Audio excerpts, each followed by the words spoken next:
When I met with her for 30 minutes to ask her to be part of this celebration, and I explained what Toastmasters was, her eyes lit up when she knew it's centered around communication. So I present to you Andrea Walsh, our keynote address speaker.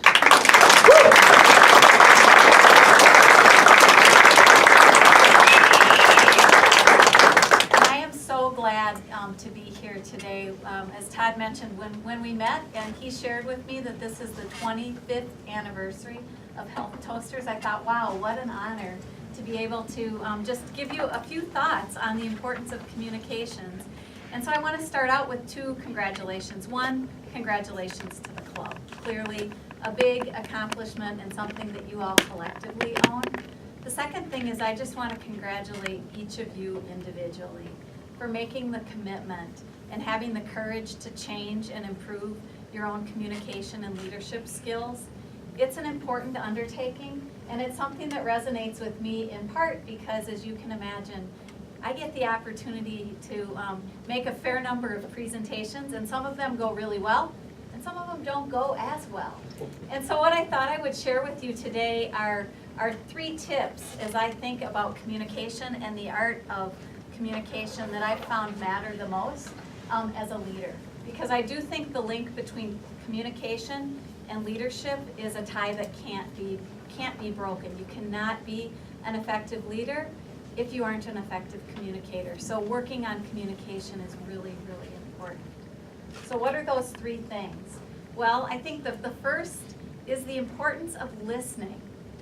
We have 2 ears and 1 mouth for a reason, right? And I think it's because we're supposed to listen twice as much as we speak. And as you think about public speaking, I think oftentimes it's easy to jump to what do I say instead of thinking about what do I need to hear first before I speak.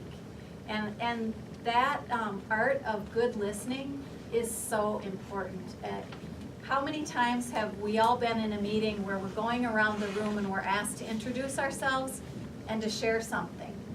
And how often do you get lost in your own head, starting to rehearse what am I going to say, as opposed to listening to what your colleagues have to say, and to Todd's point, trusting your heart to find the right words when it's your turn. And I think that really just underscores the importance of listening and learning, and the importance of seeking to listen to understand, not just listen to translate. So that would be the first tip on communication.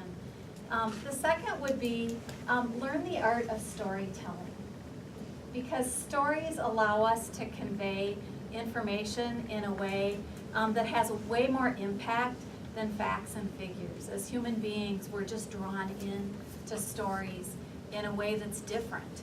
And sometimes a picture is worth 1,000 words, and it wasn't lost on me the fact that this morning in the introduction, stories were told about the accomplishments that many of you have made, about who belongs to this club, and what have you been able to achieve as a result of being a member of this club. So that's the art of storytelling.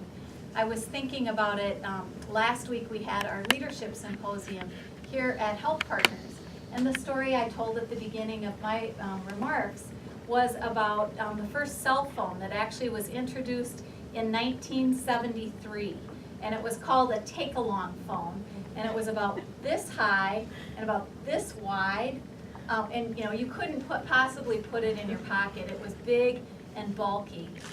And as I was talking about this take-along phone from 1973, my point of comparison was this, right? So now look at where that take-along phone has brought us. It definitely is something we all take along. I mean, does everybody here have this in your pocket or with you right now, right? And think about the changes since 1973. I mean, this is no longer a phone. This is my wallet.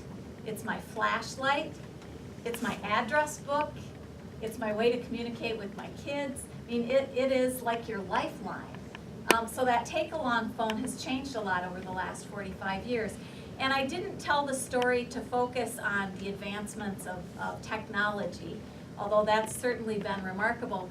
I told this story because there was something else that happened in 1945 or 1973, 45 years ago, that was really important in the life of our organization, and that is we had a man from the community who needed to find care and coverage for himself, and he picked us. And over the last 45 years, he's been married, he's had 5 kids, and we've been with him every step of the way. And so to me, that story was not only about the change in phone technology, but about the important role we play in being with people every step of their lives. I mean, you think about his life, and you think about his experience and his need for care and his need for coverage, and the fact that we as an organization have been able to meet that need, really, really important. And we've only been able to do it because we've had to change along the way. And so our leadership symposium was focused on, as we look forward, not back, what do we need to do so that the person who comes into contact with our organization today stays with us 45 years. So an example of a story that has an application that helps to make the point of who are we and what do we want to be. Like HealthToasters, we have a mission at HealthPartners. Our mission is to improve health and well-being in partnership with people. And so communication is key in partnership. Our vision, health as it could be, affordability as it must be, through relationships built on trust. Boy, you can't have trusted relationships if you can't communicate, and communication isn't two-way. And so, you know, the work that you do here in HealthToasters, to think about the art of communication and the way it allows you to show up at work and build relationship and rapport with your colleagues, and then ultimately with patients and members, or whatever other line of business you may be in, I know for certain communication matters. So that my second point would be around storytelling as a way to make your point. And then the third and final communication tip that I just think is really important, sort of in the category of being kind and gentle to yourself as a lifelong learner or a lifelong failer, perhaps, is remember that ultimately people may forget what you said, but they will never forget how you made them feel. And so the time you spend getting to know somebody, the time you spend getting to know and understand your audience will pay off down the road as people know that it wasn't so much having the words perfect, but having the sentiment perfect and having the audience know that you relate to and care about what their work is. For me, part of that is the art of preparation. So I think the secret to being able to help people know how you feel is to take the time to be prepared for the audience you're speaking to. I earlier this year spoke at a purchaser symposium in Madison, Wisconsin, and as I got up to do the keynote speech and I clicked into my first slide, I realized for whatever reason, it wasn't my presentation. It was a presentation I had done, just not the one I was planning to do that day. And so I had an interesting choice to make. Do you fess up or do you fake it, right? And I didn't know what slides were coming next because I couldn't tell. And so I decided I better just come clean. And so I fessed up that I was happy to be there and that I had a presentation that I planned to give that day. It just didn't happen to be the one that matched the slides. And so I moved away from the podium and I gave the presentation that I intended to give. And as I advanced through the slides, I used the ones that worked and abandoned the ones that didn't. And I share that because I think ultimately the art of good communication is about being prepared, knowing what you want to say, and then being able to let go of the notes, let go of the visuals, and just say it. And sometimes you have a really on day and you get it exactly right, and sometimes you're okay but not great. And then it's being gentle with yourself and just appreciating as human beings. We can only do our best. We can only listen and learn. We can only try and bring what we've got, and we get better every time we do that. So I would just close out by saying how much I appreciate the fact that you are here and committed to courageous learning and improvement, and share with you I have that same that same commitment, and I'm glad to be here today. And I wanted to, in my comments, save enough time for questions and answers, because as Todd and I were speaking, he was conveying, gosh, I hope you'll tell something that went right and something that went wrong. I would just like the opportunity to share with you or answer questions you may have as you think about your own journey in public speaking. So I'll stop and just open it up for questions or comments. Yeah. Do you still get nervous? Yes, I do, and I think, you know what, that is something that you just have to embrace, because it just means you care. So I find for me, when I get nervous, what I need to do, take a deep breath, slow myself down. Somebody once told me that a good tip before you engage in a big public speech would be to go in the bathroom and hold your arms out wide, make yourself big. Feels silly. But you know, it actually just helps you center and get grounded in what you want to do. But I think nerves never go away. Yeah. Have you done any formal training or programs like this one for coaching on your own? I have. I've had some media training that was incredibly helpful. I'm extroverted and I'm a talker. So I would say most of my work has been how to get to what's your point, as opposed to how can you get it out.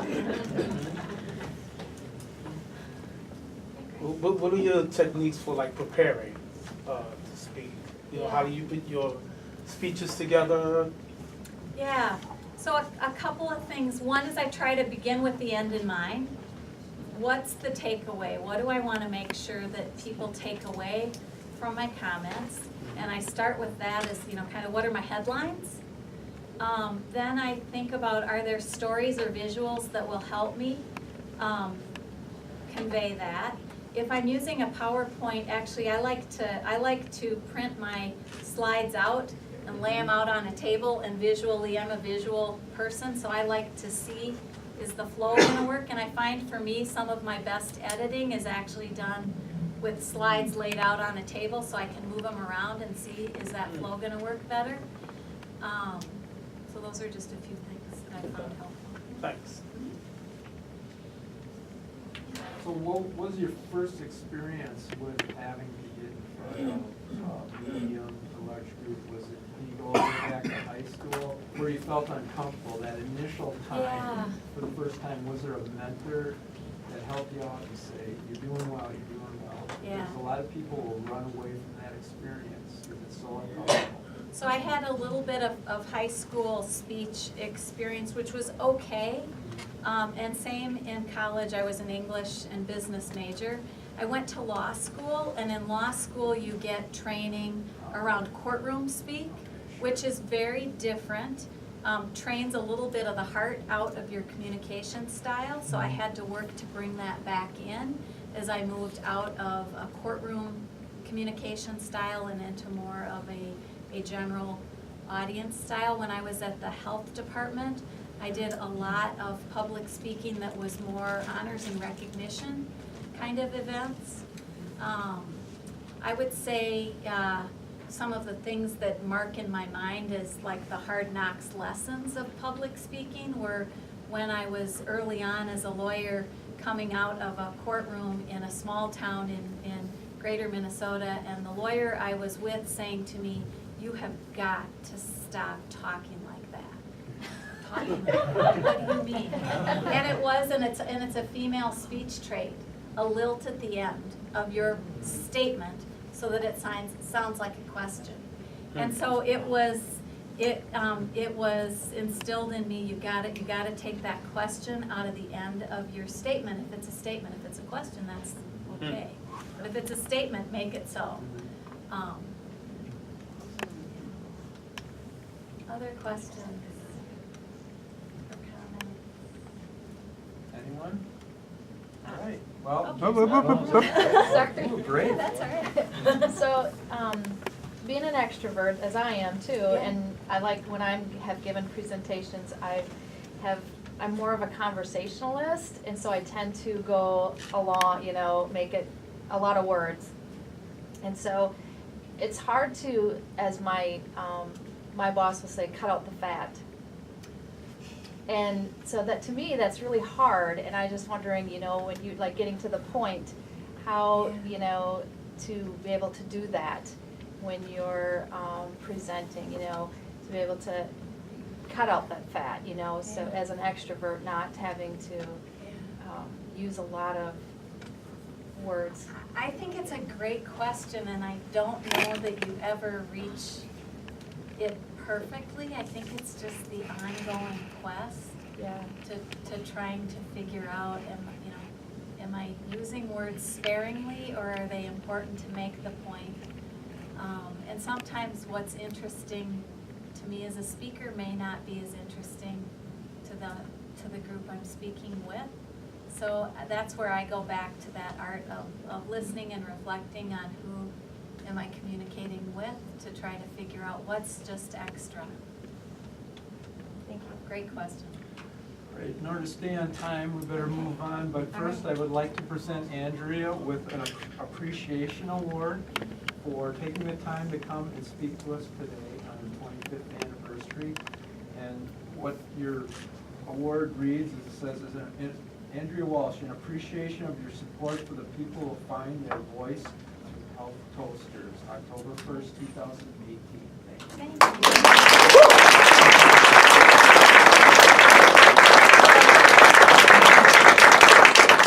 Do I get to know who's my evaluator? You said you didn't want one.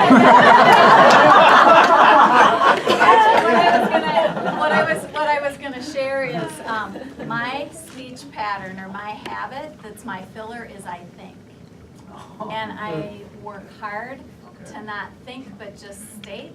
And so I would ask you all to reflect in your own public speaking patterns. How many of you think this or think that versus just saying it is so?